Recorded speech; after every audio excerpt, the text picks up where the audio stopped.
Hey dosto, আপোনালোকে চাই আছে আসাম জেক্স মাইণ্ড এনেকুৱা ধৰণৰ ভিডিঅ' আপোনালোকে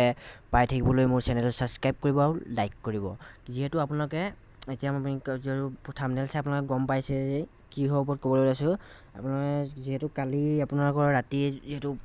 এখন ন'টিচ প্ৰকাশ পাইছিলে ন'টিচখন আপোনাৰ যিহেতু ইয়াত আপোনাৰ যিটো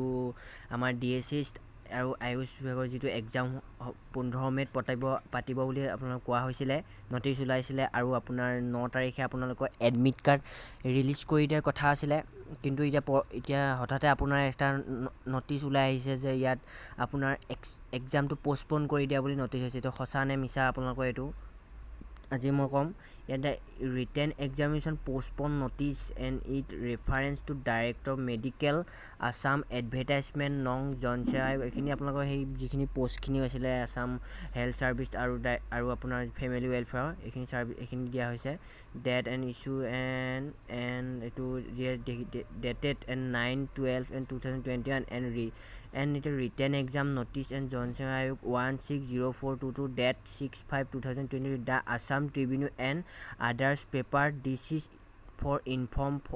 of all concerned that the written examination for grade 3 technical grade 3 non-technical and grade 4 post under the Department of Health and Family Welfare Government of Assam which is scheduled to be held on 15 May 2022 in 3 session আপোনালোকৰ যিটো notice ওলাইছিলে যে 9 তাৰিখে আপোনালোকৰ যিটো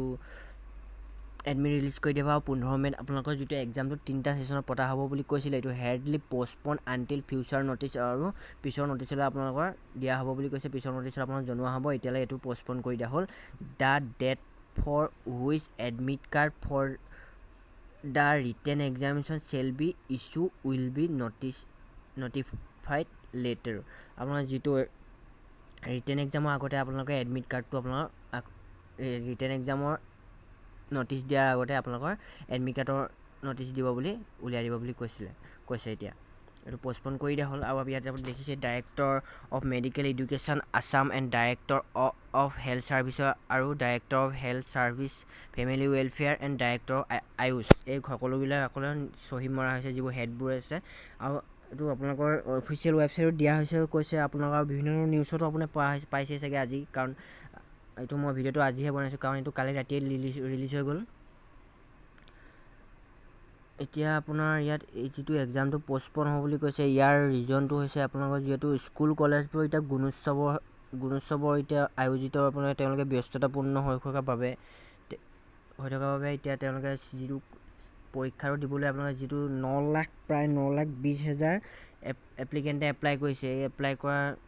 তেওঁলোকৰ পৰীক্ষা দিবলৈ তেওঁলোকে 3টা ছেশ্যনত তেওঁলোকে পৰীক্ষা দিবলৈ যিহেতু অসুবিধা হ'ব তাৰ বাবে তেওঁলোকে যিহেতু কলেজবোৰৰ পৰা কোনো হেৰি পোৱা নাই কিমানবোৰ ছিট আপোনাৰ হেৰি হ'ব সেই তেনেকুৱা ধৰণৰ কিছুমান আপোনাৰ প্ৰব্লেমৰ বাবে এইটো এক্সামটো পষ্টপন কৰি দিয়া বুলি জনা হৈ গৈছে আপোনাৰ যিটো এটা প্ৰায় ডাঙৰ সংখ্যা 9,20,000 আপোনাৰ ইমান এপ্লাই কৰিছে কাৰণ অকল 4,000 পষ্টৰ বাবে আপোনালোকৰ